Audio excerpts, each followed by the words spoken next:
Chapter 8. Harriet slept at Hartfield that night. For some weeks past, she had been spending more than half her time there, and gradually getting to have a bedroom appropriated to herself, and Emma judged it best in every respect, safest and kindest, to keep her with them as much as possible just at present. She was obliged to go the next morning for an hour or two to Mrs. Goddard's, but it was then to be settled that she should return to Hartfield, to make a regular visit of some days. While she was gone, Mr. Knightley called, and sat some time with Mr. Woodhouse and Emma, till Mr. Woodhouse, who had previously made up his mind to walk out, was persuaded by his daughter not to defer it, and was induced by the entreaties of both, though against the scruples of his own civility, to leave Mr. Knightley for that purpose. Mr. Knightley, who had nothing of ceremony about him, was offering by his short, decided answers an amusing contrast to the protracted apologies and civil hesitations of the other. "Well, I believe, if you will excuse me, Mr. Knightley, if you will not consider me as doing a very rude thing, I shall take Emma's advice and go out for a quarter of an hour. As the sun is out, I believe I had better take my 3 turns while I can. I treat you without ceremony, Mr. Knightley. We invalids think we are privileged people.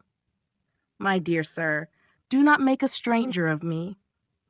I leave an excellent substitute in my daughter. Emma will be happy to entertain you, and therefore I think I will beg your excuse and take my 3 turns, my winter walk. You cannot do better, sir? I would ask for the pleasure of your company, Mr. Knightley, but I am a very slow walker, and my pace would be tedious to you. And besides, you have another long walk before you to Donwell Abbey." "Thank you, sir, thank you.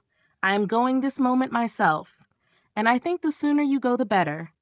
I will fetch your greatcoat and open the garden door for you."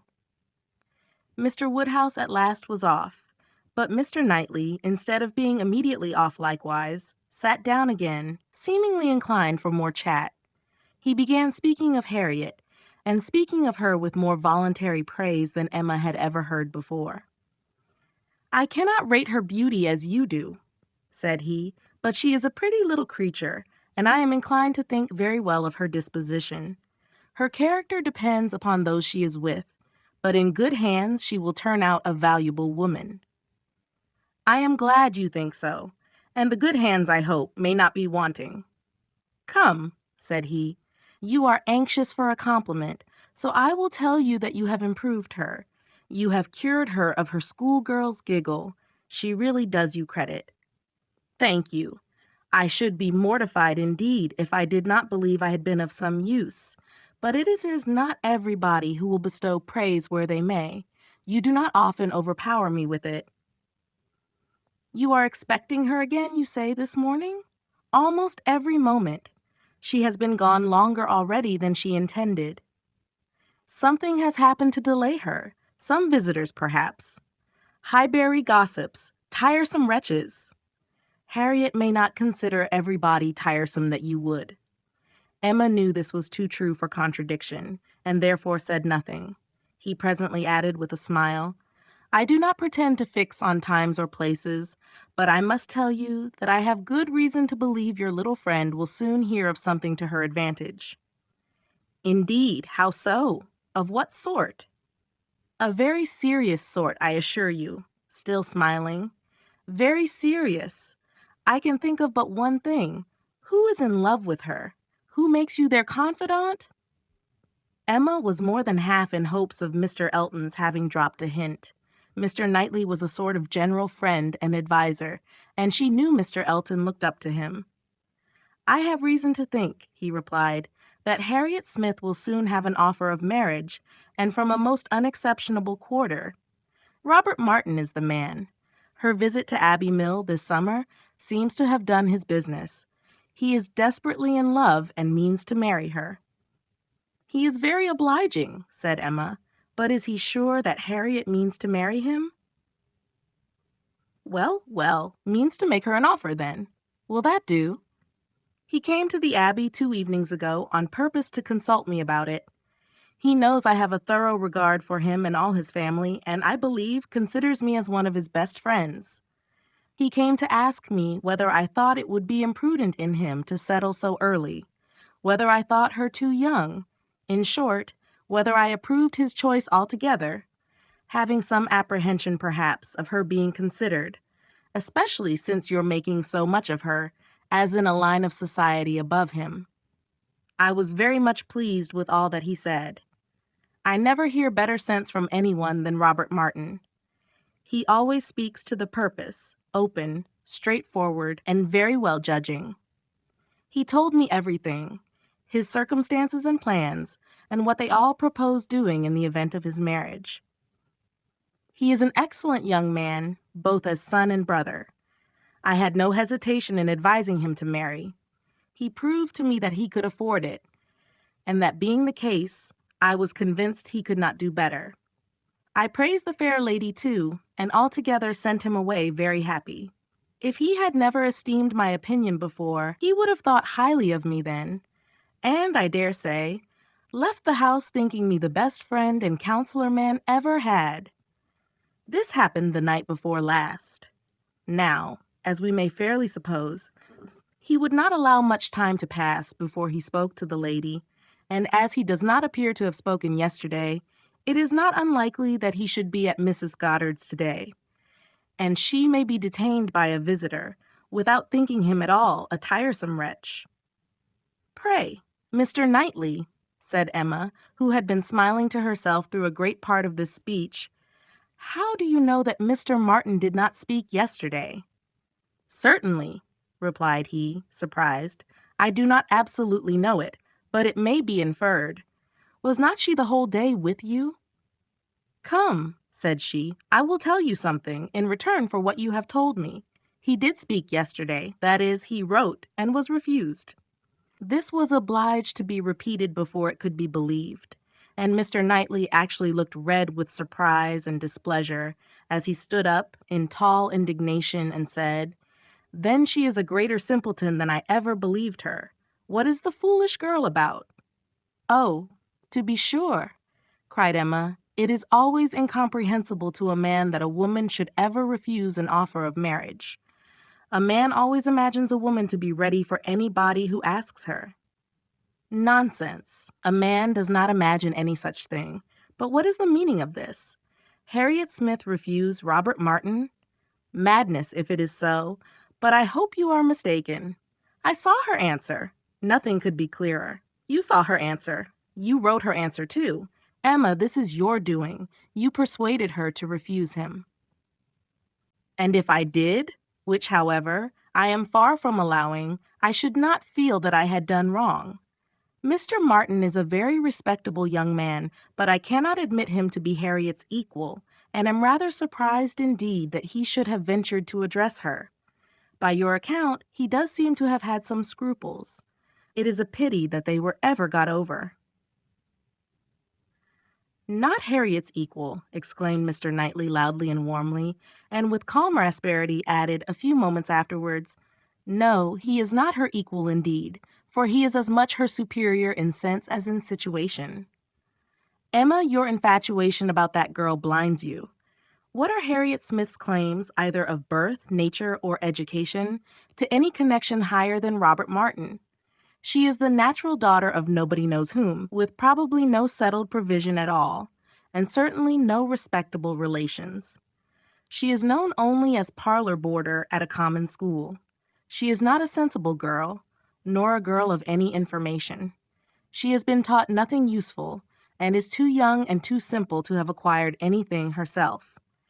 At her age, she can have no experience, and with her little wit, is not very likely ever to have any that can avail her.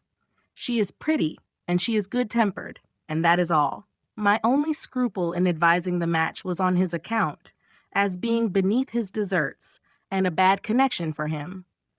I felt that, as to fortune, in all probability he might do much better, and that, as to a rational companion or useful helpmate, he could not do worse. But I could not reason so to a man in love, and was willing to trust to there being no harm in her, to her having that sort of disposition which in good hands like his might be easily led aright and turn out very well. The advantage of the match I felt to be all on her side, and had not the smallest doubt, nor have I now, that there would be a general cry out upon her extreme good luck. Even your satisfaction I made sure of. It crossed my mind immediately that you would not regret your friend's leaving Highbury for the sake of her being settled so well. I remember saying to myself, even Emma, with all her partiality for Harriet, will think this a good match. I cannot help wondering at your knowing so little of Emma as to say any such thing. What? Think a farmer, and with all his sense and all his merit, Mr. Martin is nothing more, a good match for my intimate friend. Not regret her leaving Highbury for the sake of marrying a man whom I could never admit as an acquaintance of my own. I wonder you should think it possible for me to have such feelings. I assure you mine are very different. I must think your statement by no means fair. You are not just to Harriet's claims. They would be estimated very differently by others as well as myself. Mr. Martin may be the richest of the two, but he is undoubtedly her inferior as to rank in society. The sphere in which she moves is much above his.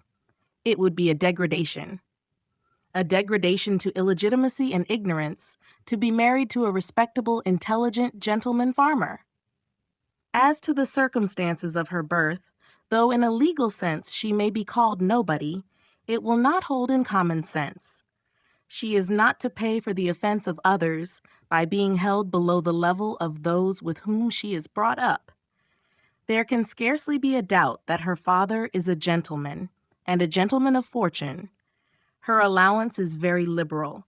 Nothing has ever been grudged for her improvement or comfort. That she is a gentleman's daughter is indubitable to me. That she associates with gentlemen's daughters, no one, I apprehend, will deny. She is superior to Mr. Robert Martin. Whoever might be her parents, said Mr. Knightley, whoever may have had the charge of her, it does not appear to have been any part of their plan to introduce her into what you would call good society. After receiving a very indifferent education, she is left in Mrs. Goddard's hands to shift as she can, to move, in short, in Mrs. Goddard's line, to have Mrs. Goddard's acquaintance. Her friends evidently thought this good enough for her, and it was good enough.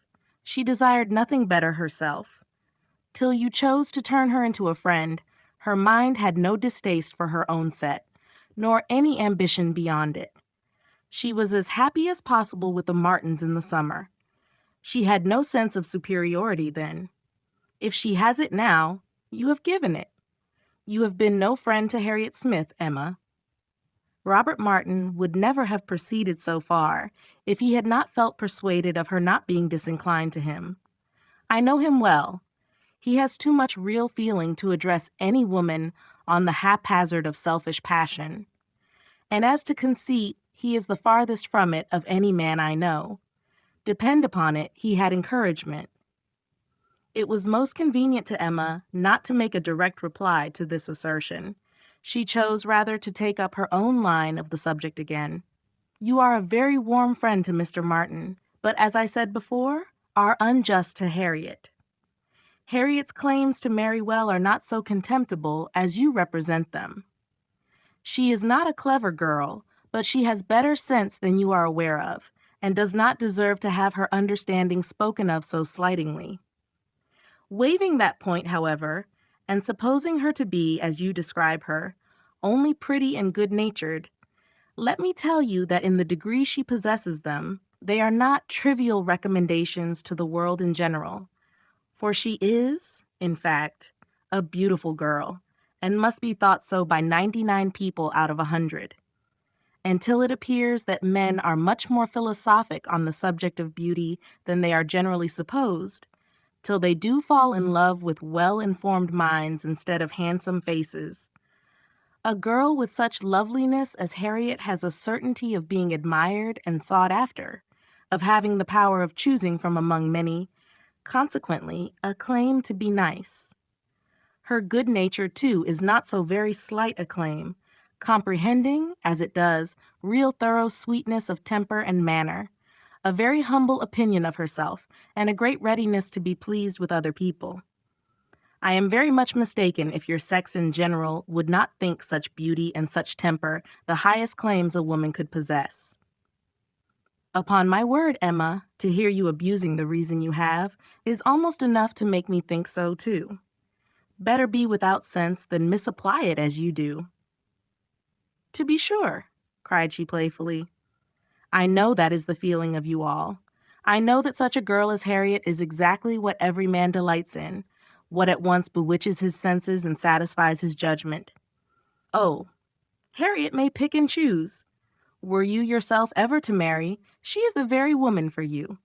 And is she at 17, just entering into life, just beginning to be known, to be wondered at, because she does not accept the first offer she receives? No, pray let her have time to look about her.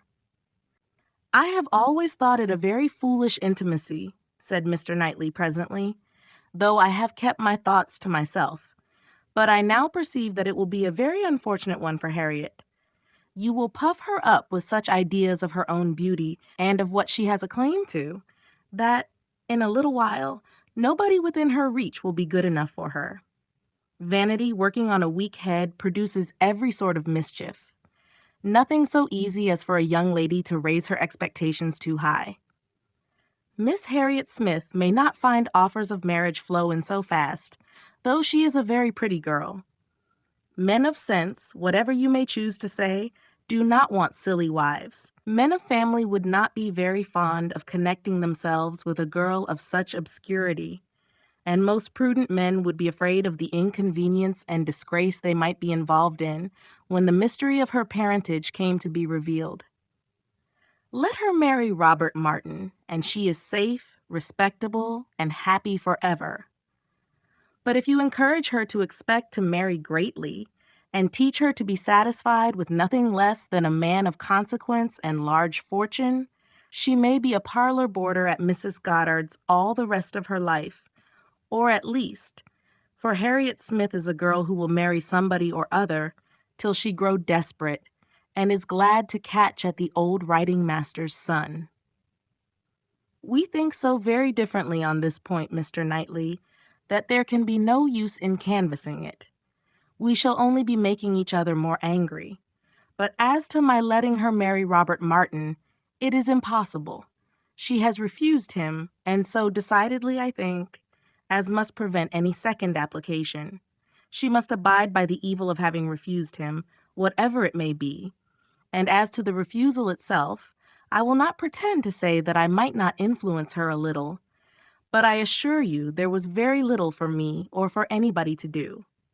His appearance is so much against him, and his manner so bad, that if she ever were disposed to favor him, she is not now. I can imagine that, before she had seen anybody superior, she might tolerate him. He was the brother of her friends, and he took pains to please her, and altogether, having seen nobody better, that must have been his great assistant, she might not, while she was at Abbey Mill, find him disagreeable. But the case is altered now. She knows now what gentlemen are, and nothing but a gentleman in education and manner has any chance with Harriet. Nonsense, arrant nonsense, as ever was talked, cried Mr. Knightley. Robert Martin's manners have sense, sincerity, and good humor to recommend them, and his mind has more true gentility than Harriet Smith could understand. Emma made no answer, and tried to look cheerfully unconcerned, but was really feeling uncomfortable and wanting him very much to be gone. She did not repent what she had done. She still thought herself a better judge of such a point of female right and refinement than he could be.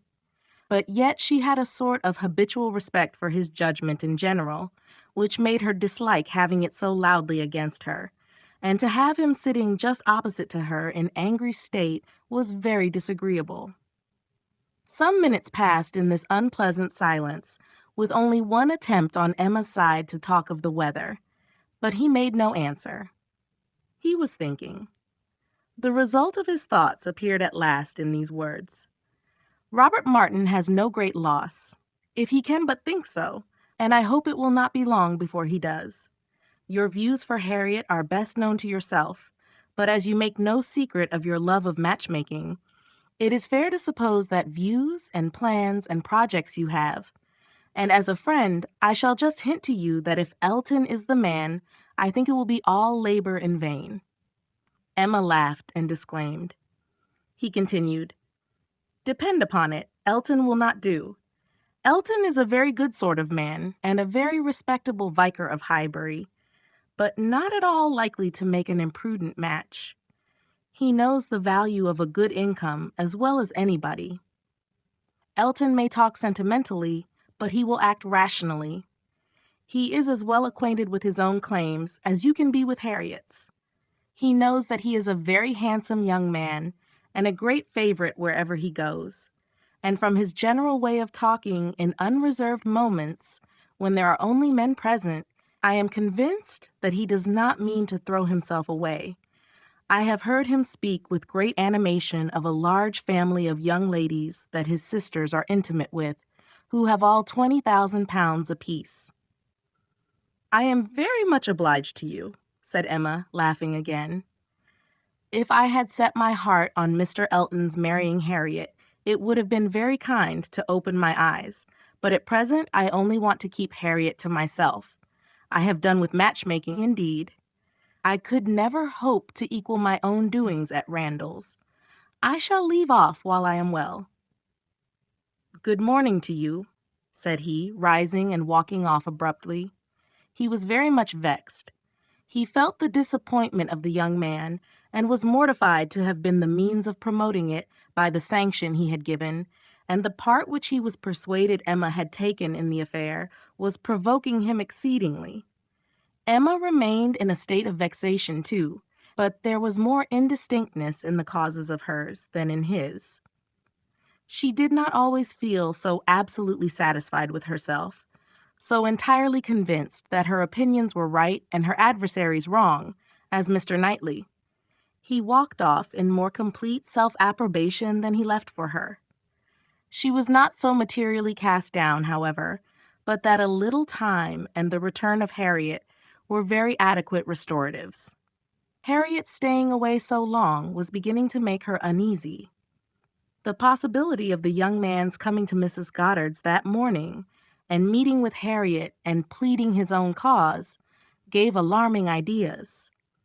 The dread of such a failure, after all, became the prominent uneasiness, and when Harriet appeared, and in very good spirits, and without having any such reason to give for her long absence, she felt a satisfaction which settled her with her own mind and convinced her that, let Mr. Knightley think or say what he would, she had done nothing which woman's friendship and woman's feelings would not justify. He had frightened her a little about Mr. Elton, but when she considered that Mr. Knightley could not have observed him as she had done, neither with the interest, nor, she must be allowed to tell herself, in spite of Mr. Knightley's pretensions, with the skill of such an observer on such a question as herself, that he had spoken it hastily and in anger, she was able to believe that he had rather said what he wished resentfully to be true than what he knew anything about. He certainly might have heard Mr. Elton speak with more unreserve than she had ever done, and Mr. Elton might not be of an imprudent, inconsiderate disposition as to money matters. He might naturally be rather attentive than otherwise to them. But then Mr. Knightley did not make due allowance for the influence of a strong passion at war with all interested motives. Mr. Knightley saw no such passion, and of course thought nothing of its effects. But she saw too much of it to feel a doubt of its overcoming any hesitations that a reasonable prudence might originally suggest. And more than a reasonable, becoming degree of prudence, she was very sure did not belong to Mr. Elton. Harriet's cheerful look and manner established hers.